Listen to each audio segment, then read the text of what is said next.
Tout ça, ça m'amène à parler des techniques en elles-mêmes une fois qu'on a parlé du matériel autre que la seringue classique. Alors, quelle technique? À nouveau, je vais vous connaître. Ici, on a des dents temporaires, on a une 5, on a décidé de faire une pulpotomie. Bon, certains pourront discuter si on fait pulpotomie ou pas, mais on va dire pulpotomie. Qui est-ce qui va faire une parapicale pour réaliser cette pulpotomie sur la 5, cet enfant qui a 6 ans? Je ne juge personne, de toute façon, je vois un certain nombre de mains. Parapicale plus intraligamentaire en première intention, bien entendu. Beaucoup moins. Est-ce qu'il y en a qui font une tronculaire dans ce cas-là? Quelques doigts qui se lèvent. Toutes les solutions sont bonnes, hein. Moi c'est juste pour vous connaître. Qu'est-ce qui va faire une ostéocentrale ou une transcorticale? Oui, très bien. Y a-t-il d'autres techniques qui seront utilisées? Bon. Maintenant, et là c'était dans les petites fiches que vous aviez, question, on a ce patient qui a dans les 17 ans à peu près, vous décidez d'extraire cette dent-là. Peut-être que les endodontistes me diront non, je la sauve à tout prix, mais là je mets dans le cas où on a été obligé d'extraire parce que vu le patient, de toute façon, on n'avait pas d'autre choix. Qui est-ce qui va faire une parapicale seule? Non, il n'y a pas de... Non. En première intention de l'extraction, parapicale plus intraligamentaire. Donc quelques doigts qui se lèvent. Hein, on sait que ces techniques-là sont utilisées. Tronculaire en première intention.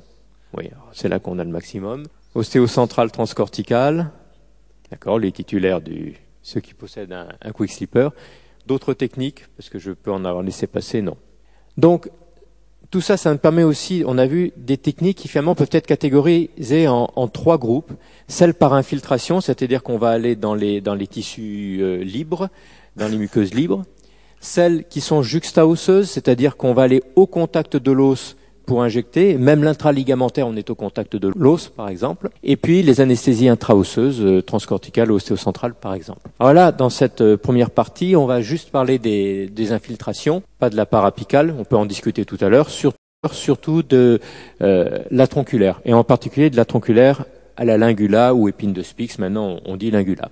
Vous savez que le taux de réussite, il est très praticien dépendant, un peu patient dépendant aussi d'ailleurs, et que le but c'est d'anesthésier les 3 branches du 5-3.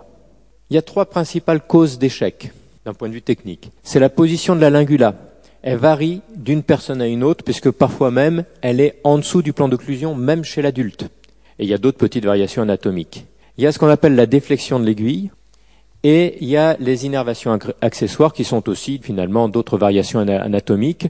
Bien sûr, il y a le patient, les variations liées au patient, mais là, comportement et autres, mais là, ce ne sera pas le but, là on va être purement technique.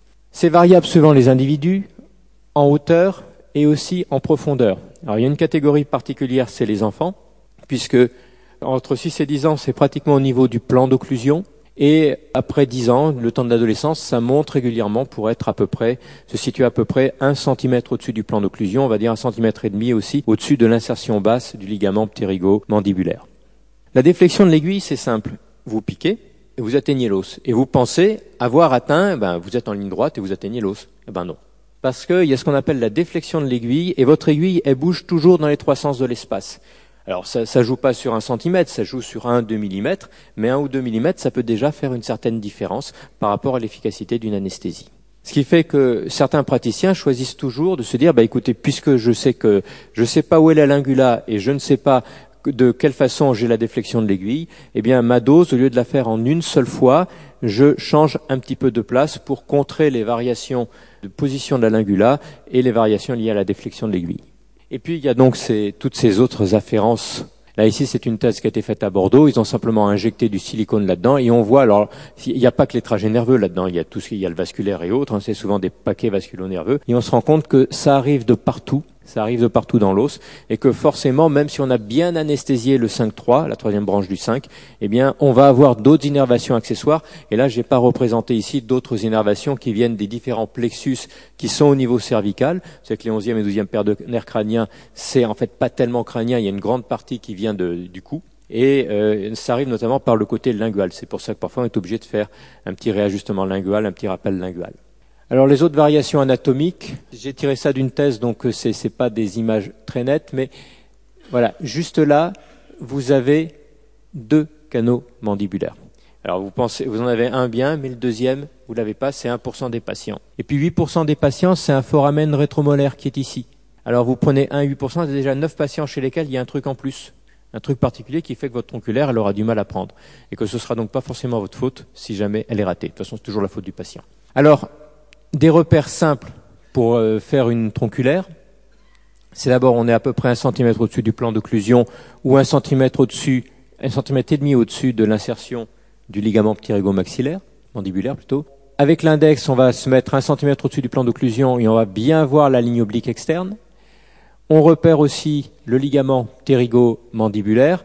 Il y a aussi d'ailleurs ici une ligne oblique interne qui est un deuxième repère, c'est un troisième repère si on veut. Et la cible, c'est entre les deux. 1 cm au-dessus du plan d'occlusion, c'est dans cette zone-là.